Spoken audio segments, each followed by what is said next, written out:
Y'all ready to be history? Get started. Welcome. Hi.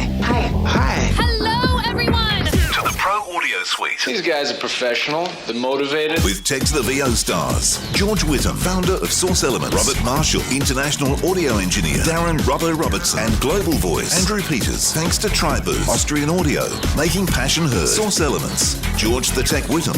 And Robbo and AP's international demos. To find out more about us, check theproaudiosuite.com. Line up, ladies! Here we go. And welcome to another Pro Audio Suite. I'm back, as you may have guessed, after the last couple of weeks of not doing the intro. Where is Robert? He does such a good job. Actually, you did one as well, I think, from memory, Robbo. I think I did have a crack, yeah. You did have a crack, yeah. I'm certainly shouldn't give up my day job. Yeah. People are traveling. There's there's so much going on. So sometimes the episodes have 3 out of 4. Mm-hmm. Yeah, which ain't bad. Yeah, I don't think we've ever done one with 2 for I don't years. think No, so. I don't think so. No, I don't think so. We usually pull the pin if that's It would the be case. the 2 best and the 2 worst. Oh, I'll put my hand up for the worst. I'll go the worst. Yeah, definitely. There wouldn't If be you much guys have chat. an opinion, Yeah. you should tell us in the comments. Yeah. Tell us who are the 2 best and the 2 worst to have to host the show. Who's So- your favourite? If you wanted content, then I think it would have to be George and Robert. Are you serious? If you wanted, I'm serious. zany locations, I think it would have to Robert. Yeah, that's true. If you want If you wanna someone laugh a who lot, says for about sure, 3 things in the EP, show, yeah. that'd be me. yeah. How to if you test an type- audio engineer, that'd be Robert. Yeah, yeah. Yeah, for So sure. if How many time crazy challenged, things you that'd can be good. smoke, that'd be Robert. How many tangents we can go on? That'd be all of us. Robert. All of us. Yeah, that's true. That's all of us. No doubt about True, that. yeah. There you go. Indeed. By the way, thanks to Austrian Audio, making passion heard. Oh, Talk those about- guys. Yeah, we Yeah. should mention them, really, shouldn't we? Yeah, we should. Sorry. Do. Thank you. Talk about heard. We're talking about monitoring today and what you're hearing. So, Robbo, you were just saying before we got on air that you're working in a different location. Yeah, I've been filling in an in-house agency studio for the last couple of days. And look, I used to freelance all the time. And I still, go to agencies occasionally, but this was one I hadn't been to for a little while. I've done work for them from here, but I haven't been into their studio. What are you doing over there? Oh, just, presentation stuff, whatever, just like whatever a normal in-house, some of the smaller radio jobs and all that sort of stuff that don't have big budgets, whatever sort of comes through, really. There's a lot of corporate video stuff that they're doing for clients and things like that. So a real mishmash, which is kind of nice because it's, some of it's, you can sit there and it's just a no-brainer, and other things you've got to sort of throw your head into. And it's kind of nice to be working with some creatives that I haven't worked with for a while. And some younger ones too. I've got to tell you, there's the amount of talent that's coming through in some of these agencies that sort of aren't getting the big campaigns yet, but are sort of working on stuff that you just go, wow, that's really clever. There's some really talented people coming through, which is kind of nice for an industry that's, being threatened by AI. That's one really reassuring thing, I got to be honest. Yeah. But coming back to the room, I mean, it was just as we were saying before we sort of started recording, it's just that thing where you're sort of used to something and you're comfortable in a space and you're comfortable with a sound and you haven't really got to think about that. All you've got to think about is what you're there, the job you're there to do. But then, like this guy who I was filling in for, he doesn't have everything hardwired, so nothing's normalized, right? So he's got this patch bay. And so you want to get a microphone into a compressor because he's got a really nice external compressor and well, actually what I used to have, you've got a Drama. And so you want to go into there and then come into the console and it's like, and someone comes in and goes, oh, can we record a quick voiceover? And you're like, yeah, we can. Just give me a sec. It's like, oh, but I think, okay, Right. yeah, okay, good, okay, let's go, rather than yeah, sure, open a mic and away you go. He doesn't he doesn't have like a go-to that's like always at the ready. He may do, but I don't know it. So I've opened up his template and I've tried to figured out what I absolutely needed to know by looking at his template, and then the rest I've just sort of bluffed my way through from my workarounds in Pro Tools or whatever. It's going to be fun when he comes back. He'll be Well, yeah. I mean, he'll open up his template and he'll be right. That's the nice thing about Pro Tools. But yes, I mean, if he has to open one of my sessions, he may be scratching his head. I don't know. But yeah, but the other thing was the sound too. You know, it's like you sit in the room and you think you know what you're listening to. And I did my old trick. I think I've talked about this before. Stuck the Eagles Hell Freezes Over up and had a listen to that. But it was interesting because I had to bring some stuff home because I've got to work on it today with them, and I was listening to it last night, and it's close, but there's little things that I sort of hear here that I didn't hear there, and all that sort of stuff, or stuff that I thought sounded right there that doesn't sound right here. So yeah, and as I said to you, Andrew, I was kind of also interested that, you know, I know many voiceover artists who struggle when they're not hearing what they're used to in their headphones when they're trying to do a session. And it was just an interesting thing to sort of go back to that, because having freelanced for a long time, it was second nature, but this really threw me the last couple of days. It'd be funny because I've worked now 99.9% from here. Like I've only been in the city once in the last 3 years, maybe, I think. Maybe less. I don't know. Maybe it was longer. Mm-hmm. But I was used to going into different rooms, different headphones, different microphones, everything different. And it kind of like, yeah, okay, it didn't really affect me. But I'd be curious to see what would happen if I did it now. You'd be so perturbed about 90% of the time. I would be. There'll be a couple of things. One, I wouldn't know what I was listening to. And secondly, I've got into such a routine of the way I work. That if I'm doing a live session, I know when I do live sessions from here, I've got to reprogram the way I do the session. Yeah. Where for me, and I remember I was in New York years ago, and there was a session on. I sat with Jim, and it was a corporate, and the woman that was reading the corporate, when she made a mistake, she stopped and went back and picked up and kept reading, which you never do here. When you make a mistake, it stop, and then you look.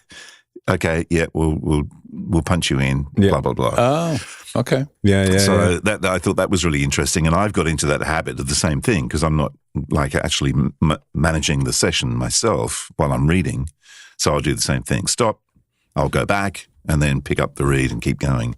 So there's no punch and roll. So that would be interesting as well. Yeah. I'll tell you one thing I did really miss the last couple of days, which I didn't think about until the first day I was there, was I missed INXS. That being able to shunt stuff around, you know, without having to, you know, muck around or whatever. And, you know, like the Pro Tools has got their own version of it, but it's nowhere near as good. Yeah. And it was, you know, I did really miss it. It was interesting that's what started me thinking, I think, more about, you know, what you're used to and what you're not. Well, it's funny also because I mentioned this before we got on as well. There's a guy I know who just moved down into my neck of the woods, which is a very, very small coastal town. And but there's a few of us sort of creative types living down here. And one I've mentioned before is Pip, and he does a lot of long form stuff. So he's editing at home. He's doing all the audio post, and then he goes back into the big studio in Melbourne to do the final run through. Mm-hmm. But I got him, this young guy that I've met, and we went out for a coffee, and it ended up where Pip sort of said, look, I've got been offered this job of a short film. I really haven't got time to do it. Would you be interested? And of course, young Will's gone, yeah, absolutely. But he doesn't have a setup. So he's working basically in his sitting room. Wow. And then he sent me a message saying, Pip's going to lend me some monitors so I can work instead of working in cans and stuff. Because I did ask him, how do you monitor? And he told me I've got a pair of Bayer 990s or something. And I thought, well, that's not going to work because it doesn't matter what your monitors are like. If the room's shit, it's going to sound like shit because you won't know what the hell you're listening to. So I said, get an SPL monitor too. I've got one here. You can borrow it. And which has crossfeed. So he can actually monitor like he's listening to speakers. Yeah. Well, it just means that instead of having like hard right, hard left, he can do it. It's a mix with the crossfeed. So you actually get something that sounds real. A more natural sound, yeah. Slight delay if your right speaker hits your right ear. Yeah. but there's a slight delay by the time it gets to your left ear, and that's how the crossfeed works. So it feels like you're in a room. So I don't know whether he's going to come and get it or not, but it would certainly save him so much grief trying to do a proper mix. Yeah, that's tough, mixing solely in headphones. I mean, I use them as a reference, but and certainly did rely on them the last couple of days. But I don't think I could mix solely in headphones. I think I would go batty. Where else do you get a crossfeed? I know SPL, that's one of their big selling points. Waves do some room emulations. That's becoming a big thing now, right? They're emulating rooms, but those are doing a lot more DSP and convolution reverb and all sorts of other stuff. The crossfeed's very simple as far as I can understand. I mean, what I'm reading here is that, and with crossover and blending, it routes a delayed attenuated copy of the left channel into the right channel and vice versa. Right. Phonitor also, I guess that's their flagship controller. Yeah. Recreates national speaker acoustics by performing 3 functions. So it's not just the blending. So it's doing a slight delay. I wonder how much it is. It must be only a couple milliseconds. Poof depth, yeah. Right. And then frequency shaping, it applies a low pass filter to the blended signal because your head absorbs some of the high frequency sounds as it travels from the left speaker to the right. Some heads more than others. No, I was going to say, exactly. Yeah. Depending on how much hair you have. Yeah. How big your head is. Yeah. Whether you're a mum's torture or not. And then there's a level and time simulation. It factors in the distance between your ears to calculate the exact timing difference, phase shift, and volume drop. So it's a lot more than just what I thought, which was just literally mixing the left and right together. So it's a pretty sophisticated process, but I don't know a lot of people who have said that I can rely on it for my mixes. I guess the key thing is it's just trying to get you a better stereo imaging.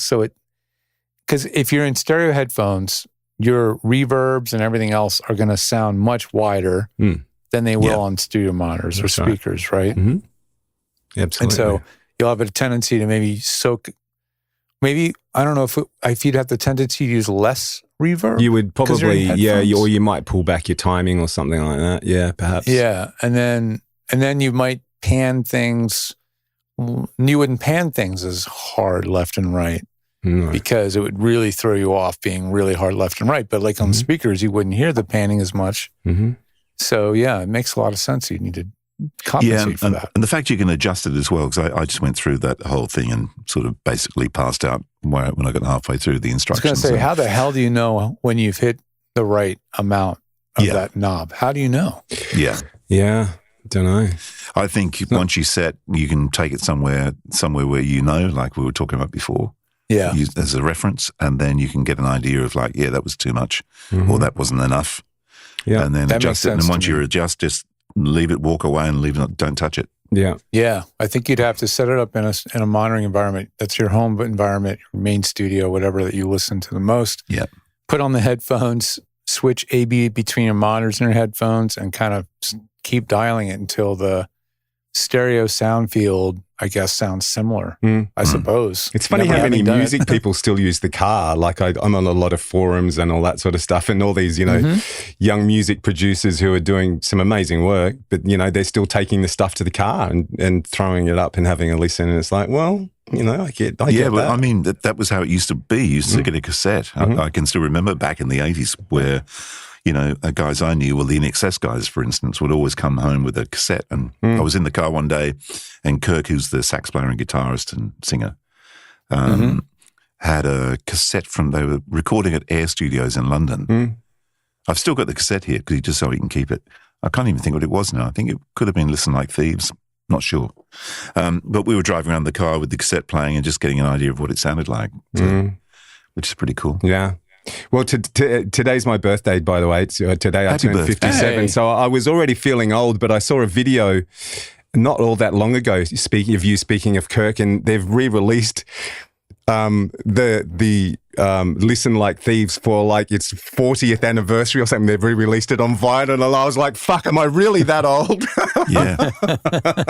It's like, it's when funny. stuff you listen to as a teen is having its 40th anniversary, that pretty much dates you immediately. Yeah. I know. God, I remember standing on Turramurra Station as a kid going to school, having arguments with my mates because I loved INXS and they loved Midnight Oil, and we were arguing over who was better. I mean, Americans will be going Midnight who? Oh, no, they probably wouldn't. No, Midnight Oil. Midnight Oil would. Yeah, we used to argue over who was, who was better and all that sort of stuff. Oh, fuck, is that really 40 years ago? Am I really that old? It's funny, because there's so many stories because I was kind of pretty well embedded in INXS at that point. Because of Kirk, because we were really good mates. So, and I get calls from their manager going, "Look, we're trying to come up with a title for the new album, and these are a couple of things we've got Falling Down the Mountain, Kiss the Dirt, or Listen Like Thieves. What do you reckon?" I'm like, "Oh, I like Kiss the Dirt. That sounds really good." Yeah, good song too. Yeah. Anyway, end up being Listen Like Thieves, but yeah, funny. There you go. It is one of those albums that's just got one of those names that just sticks in your head, though, doesn't it? Listen Like Thieves. I mean, and then we travelled with that was 86. We travelled with that record and I toured with them, well, briefly because of Chernobyl. We did a couple of clubs in England, flew out of London, got to Italy. First gig was cancelled in Milan, flew to Rome, and then everyone said, "Holy shit, a nuclear reactor's gone up in, which was USSR still. Chernobyl. And we're like, fuck. And it was like, where's the cloud going? And everyone's going, it's heading south, heading towards us. And I'm like, all right, let's get out of here. So a couple of us flew back to London. Some flew back to Sydney. Others headed south, which turned out to be the right decision. And the cloud didn't actually go south. It went the other way. West. Right over the UK. There you go. Good choice. Well done. Yeah. Hey, good pick.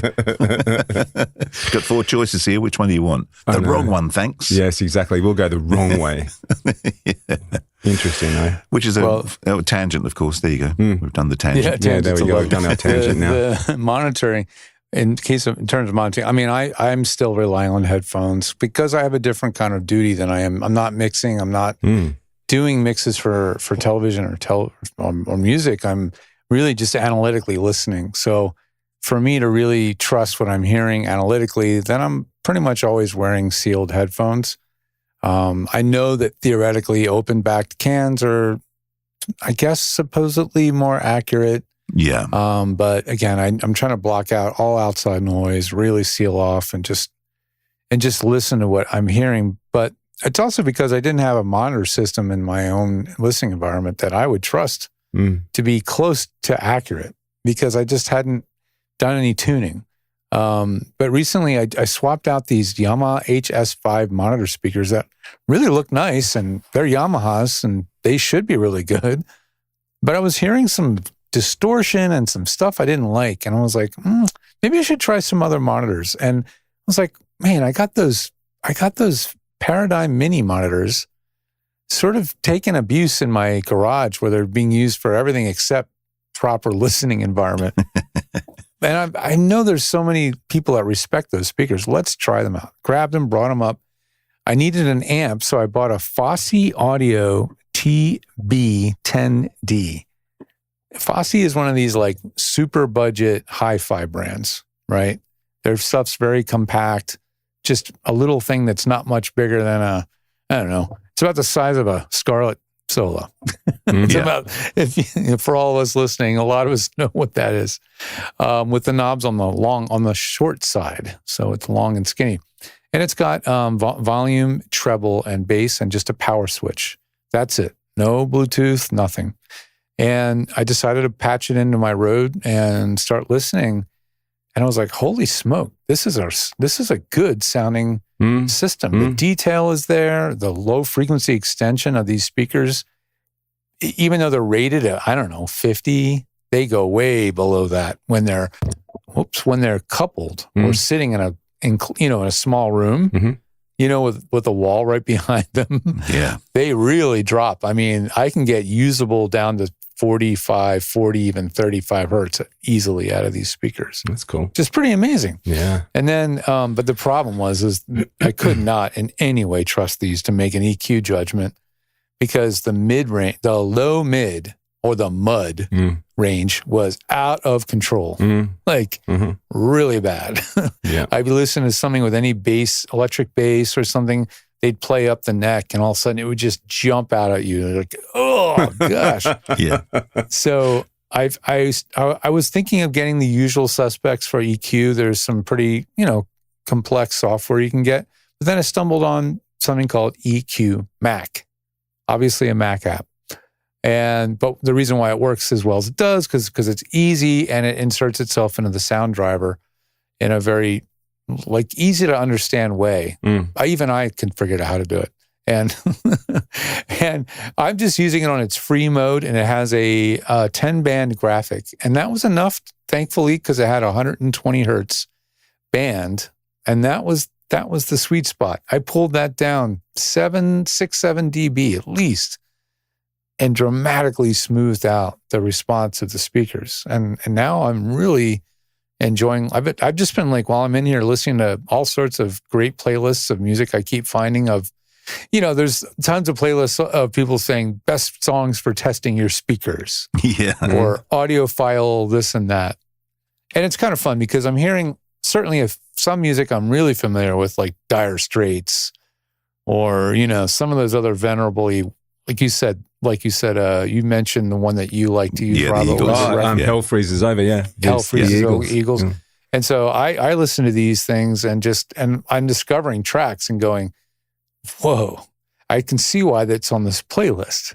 Because some of the stuff on the playlist is there because it really uses the speakers at full range. I mean, from the very top air down into the basement. And those speakers are putting out, again, low frequency tones that I didn't think bookshelves could possibly output, and it's pretty amazing. So it's kind of made me excited listening to speakers again. Are they naturally in that 120 range? Are they naturally that honky that you've had to pull out? Because 7 dB is not a small amount. No, they're not outdoors. They wouldn't be. No, I mean, I've used them outside. I suppose. Yeah. Get them out of a chamber, and the speakers are, they're reasonably accurate. They're known in the audiophile community of having a bit of a V shape, right? EQ, right? Not clinical. Yeah. Not a very forward mid range. Just a nice sounding speaker. Yeah. Yeah. So a pleasant hi-fi speaker, not a clinical hi-fi speaker. Yeah. And that's kind of fits my sensibilities. It's the way I like to monitor. My headphones tend to be on the V-shaped side. But a guy who has an opinion about monitor speakers just walked in the room. There he is. He's just joined us, but is he recording before he opens his mouth? Okay. Are you all right, Robert? Oh, I'm sorry to hear that. If you don't record. Shall we carry on recording and wrap, now? or should we? They're here. Okay. Okay, cool. We're talking about monitoring and the challenges that come with moving rooms or working in other people's rooms or having to swap monitors for headphones. And so I just don't trust monitor speakers ever for what I do. But the paradigms now with an EQ inserted are doing a pretty fair job. I'm really happy. You don't trust monitors even after you've had a chance to sit down and listen to them, or you just don't like. I don't. Well, not in my 10 by 11 foot bedroom in my apartment. Yeah. No. Yeah. I would have to do some serious bass trapping on this wall back here to knock down that 120 hertz bump. I mean, it is. Yeah. I mean, I can't say that I've had a lot of luck mixing on headphones ever. Anytime I wouldn't say I would want to mix on headphones if I didn't have to. Well, but then again, I'm not mixing. I'm listening on an analytical level. So headphones are fine. I'm just analyzing people's audio. I need to tell them if it sounds boomy, and I need to make a judgment on EQ or whatever. So if I was using my monitors and I didn't flatten their EQ, I would be notching out 120 on everybody's audio, thinking it all sounded muddy. They'd listen to it back and go, it sounds thin, or what happened to my, the low end of my voice, So I have to be careful to make sure what I'm doing is honest. We're also talking about, before you got on, Robert, a guy who I know is going to mix in cans, and I said to him, I have a SPL Monitor 2, which has crossfeed, and I offered to lend it to him so he could do a mix of a short film. And we were just talking about that, working with crossfeed and also all the features that the SPL has to offer. Have you ever used anything like that? Like Waves has their fake control rooms, and a bunch of other companies have fake control rooms. I've never actually used those. I could see how in theory that would do the trick. I mean, ultimately, it's literally just waves going in your ear. So I could see that working. I just haven't spent much time on those. The cool thing about the Waves ones, and I'm sure there are others that do this too, but I've only used the Wave ones because I've got the license. But the cool thing about the Waves ones is they've got a head tracker, right? So it uses your camera, and so you turn your head and you get the same effect as if you were sitting in the room. Which I kind of like. Yeah, the Waves thing that I have used is the fake 5.1 thing. I use that every now and then on the road, or the fake 5.1 for headphones. NT. I forget the name of it, but it's not like, like, ooh, you're in Ocean Way now. but it is like a pair of speakers ish, and then you have a sense of what's behind you, and you can get a sense of the 5.1 mix. It's like a fake 5.1 surround set in your headphones. Well, if they give you 5.1, they must be able to give you a 2. Oh, definitely 2 channel. Yeah, it just doesn't have any specific room to it. I see. Yeah. Right, because that's another big, it's one thing to emulate speakers, but it's another thing to emulate speakers in a space. Right. I mean, I can tell the 5.1 don't mean anything unless they're in a space, right? NT, whatever, I should find the name of it, but it definitely has a sense of space. It's definitely emulating speakers, but it's not some branded room, flaws and all, Yeah. So they don't show pictures of this is the sound of Ocean Way. They do that. They do that with their other products. This one just shows like 5 speakers, essentially. Got it. Waves INXS. There it is. Virtual mix room over headphones. That's the one. Got it. And as usual, it's $35. Very affordable. So. I think I have a couple copies of it because, like, every now and then, you upgrade and they're like, you get something free, and I go through their list like, this is all useless except for, I'll license another laptop with this. Yeah, exactly. Something I can actually work with. Yeah, I would say that. Yeah, the only way you could really trust that is to do extensive A/B test between your studio monitors. That you already have and get to a point of something being familiar. But I can't imagine wanting to emulate a room you've never been in your entire life. What use would that marketing? Have? None. Marketing, exactly. What would be jealousy? I don't get it. Yeah. I mixed weird. this whole, I hope you guys like the mix. I did it as though I was in a room I've never been in before. What do you guys think? Yeah. And also the other thing is what headphones are you wearing? So it's going to sound different. Depending on I forget how they do it, but supposedly I would assume they have some calibration for that. They must have a list. Yeah, they must have a list of cans. Because what's the one that's been around for years now that has been working in this space? I can't remember the name of their company. I think they're Swedish. Softtube. Oh yes. Is it Softtube? Did they get bought by Softtube? I feel like there's another product software brand. Whose name is we're all slipping. Like they have Sound ID. Sound ID is like one of their licenses. Sonus or something like that. Yeah, we're all drawing a blank, but they've been doing this. They're doing more room correction, and then they do. I think they let you carry your control room with you. That's compelling, right? If you could emulate your actual control room in your cans, I do think that's highly more useful than here's some real estate that you can't live in. But definitely. Yeah, Sonarworks. But that would take a fair amount of Sonarworks. Sonarworks, right. That would take a fair amount of measurement too. So you'd have to, do proper measurement and such. I'm sure they have a system for doing all that. That's very easy to follow. And the interesting thing, exactly, Sonarworks embedded it into the Apollo as well. So that's another interesting thing. Boy, there's a big win getting that into the Apollo. Yeah, into the monitoring section of the Apollo. Yeah, because what's nice about it being in a hardware DSP is it's portable. It moves between DAWs, whatever software you're working on. And also right now. it sucks sticking something that's inherently latent in your entire audio chain that you can't get rid of. This whole thing has existed for a while. It started with Antares, who made SST way back in the day, in like the 90s, in the late 90s. And also known for their auto tune. Well, Antares did all this. They also did mic modeling before everybody did. That's right.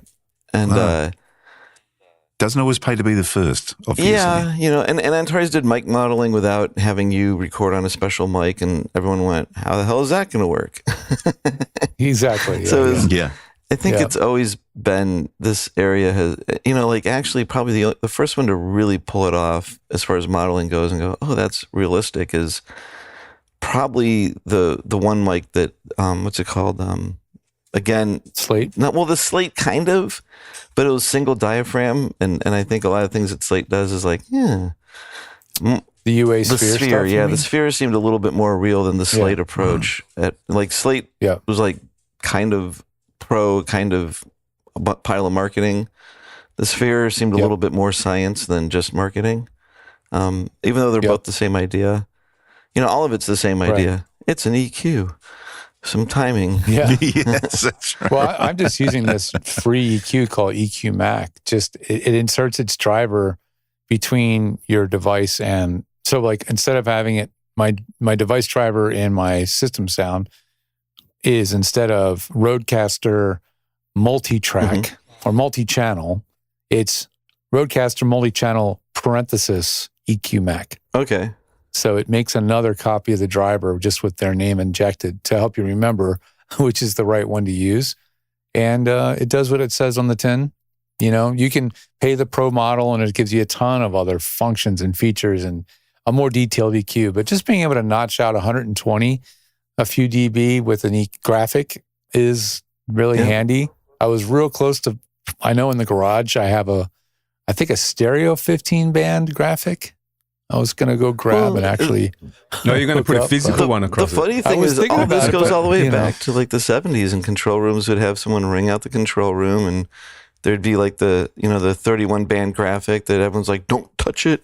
They'd even get the little metal cage under penalty like of the metal death. cage that could even go around it, and someone came in and rang the room out, and there'd be some engineers who wouldn't like mixing. Graphic hell story. There'd be some engineers who didn't like mixing story. through those. They would turn them off because the EQs would have a certain amount of phase shift in them. I had a boss, a guy called Jeff Thomas, and he used to EQ the voice, the station voice, who's Steve Britton, who we were talking about before. He used to EQ Steve on I think it was some ridiculous 64-band graphic or something. He used to EQ voice on Steve's voice on this graphic. Wow. Well, I thought that the deal with graphics is they tend to be more phase coherent versus parametrics are less, have more problems with phasiness. If I recall correctly. I'm not sure that graphics are more phase coherent. I'm not sure about that because there's a lot of bands, but maybe. Yeah, that's what I thought. That's why I think that some people prefer to work on a graphic. But I was in college doing live sound, running shows solo, doing everything myself.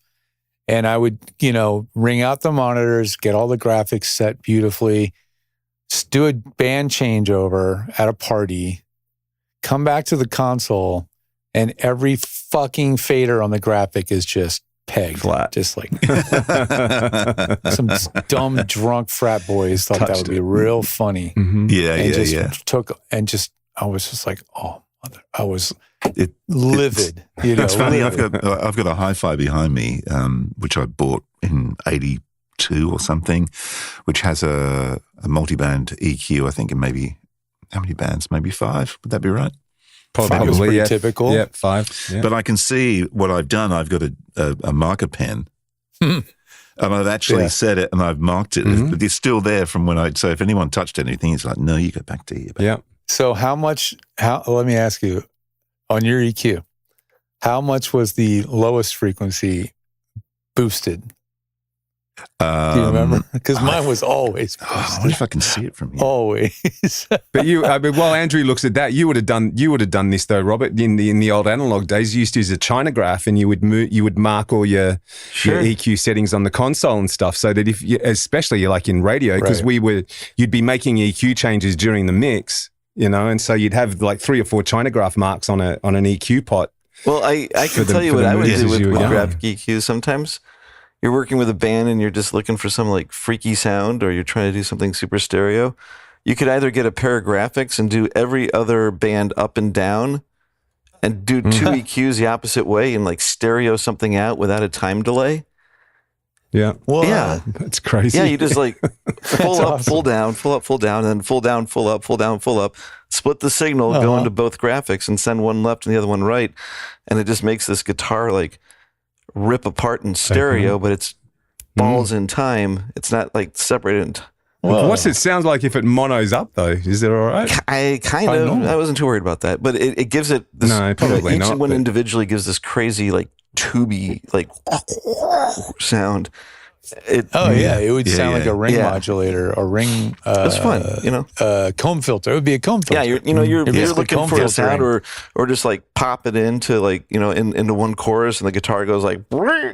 I mean, literally the definition of a comb filter. Like looks. Like So anyway, my low frequency was a plus 2 dB. There you go. That's pretty moderate. That's no, you're not. Yeah, you're safe and sane.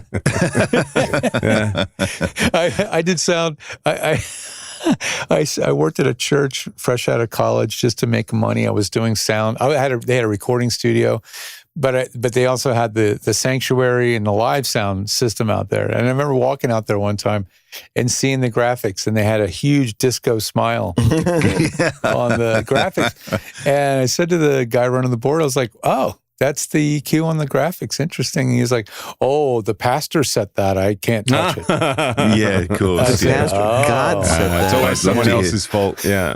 Can you imagine the low frequency in an echoey room? Yeah. Well, I mean, that the guy who talk about a God complex. He even was in control of the freaking sound, the system EQ. Yeah, that's right. Are you kidding? And the guy had like this ring binder with pages and pages of settings for the board that he's like, I have to use these settings. I wonder whether the smiley face was, the priest going, "Have a nice day." Yeah. Maybe it should have painted the whole thing yellow with the sun. Yes, that's right. Exactly. There you go. Well, that was fun. Is it over? The Pro Audio Suite, with thanks to Tribooth and Austrian Audio. Recorded using Source Connect. Edited by Andrew Peters and mixed by Robbo. Got your own audio issues? Just ask Robbo.com. With tech support from George the Tech Whittam. Don't forget to subscribe to the show and join in the conversation on our Facebook group. To leave a comment, suggest a topic, or just say g'day, drop us a note at our website, proaudiosuite.com.